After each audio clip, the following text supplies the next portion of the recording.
Hello guys!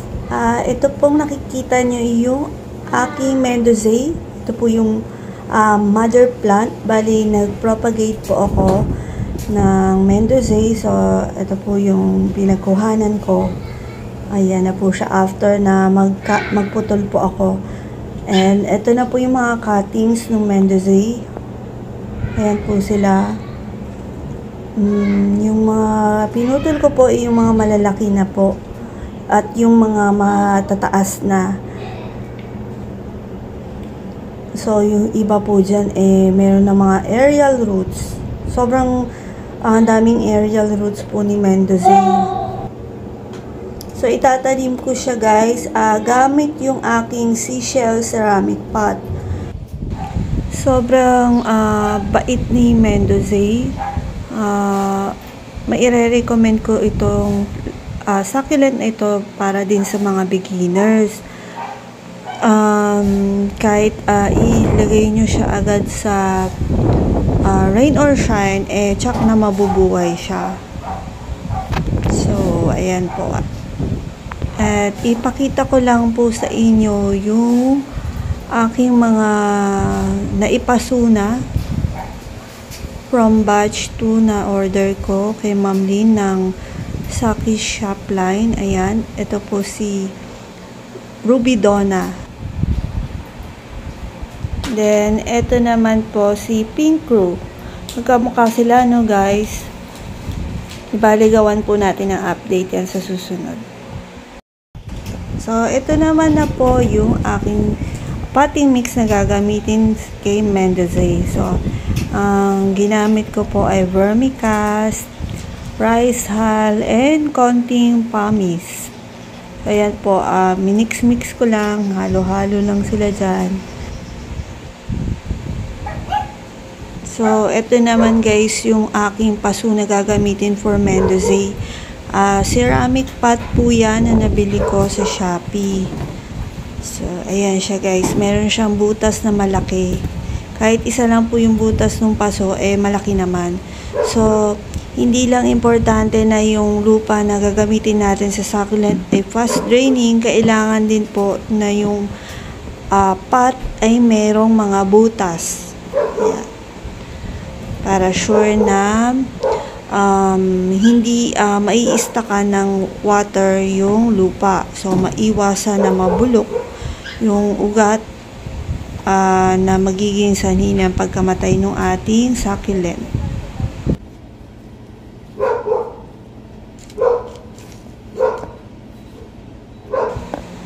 So, ayan guys, ito po ay lalagyan ko muna siya ng DE powder para kung merong mga insects dyan or pest, matanggal sila or mamatay.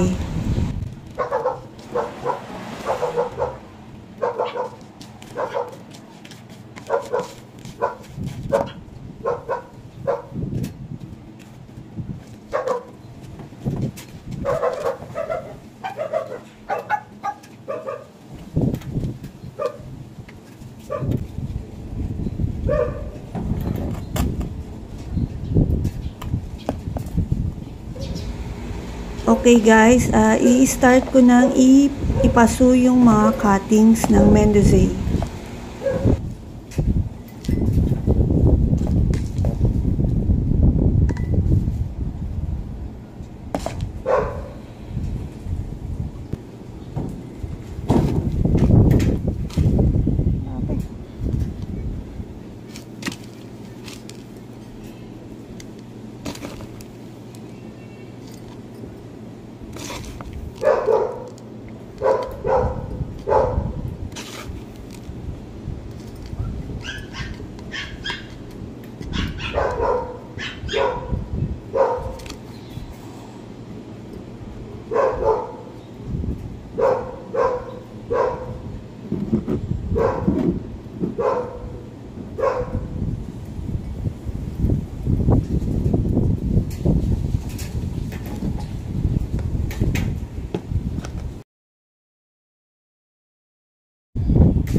And then, add lang tayo ng konting pamis sa ibabaw as toppings.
Ang bilis lang lumago ni Mendoza, so I'm sure after ng ilang months lang, baka 1 or 2, malago na yung ating mother plant. At itong ating cuttings naman ay mas lalago. So, eto guys, yung Mendoza nung una kong na-receive.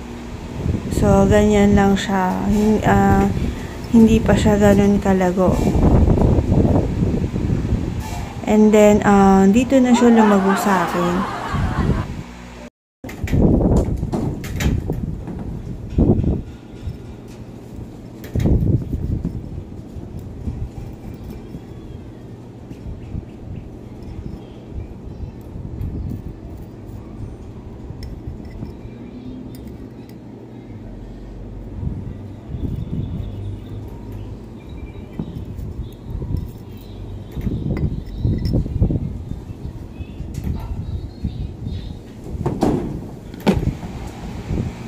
Ayan guys, tanggalan lang natin ng dry leaves.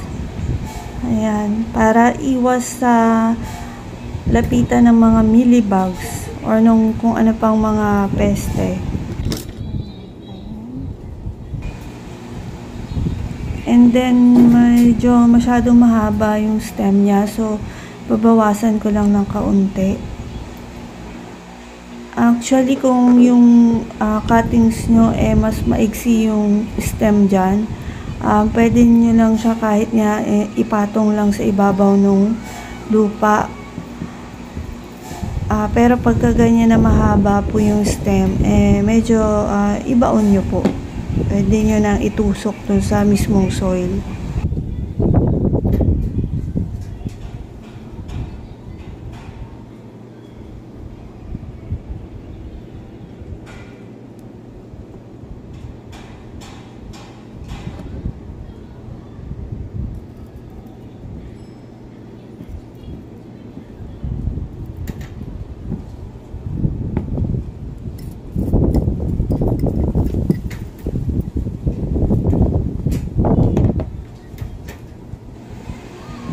Konti na lang ay matatapos na yung ating pagpapaso ng ating cuttings propagation.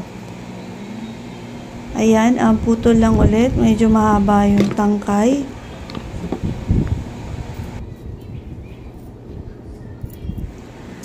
Then after po nito, ilalagay ko lang siya muna dito sa lamesa na to, kasi ito po nasa bright shaded area lang, and then mahangin din po dito sa lugar na to. So dito muna siya for siguro 1 to 2 weeks, and then saka ko na siya isasabak dun sa kung saan siya matatamaan ng morning sun. Tapos po after 2 weeks ko naman siya didiligan.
Ayan na guys, tapos na yung ating pagpapat ng Mendoza cuttings.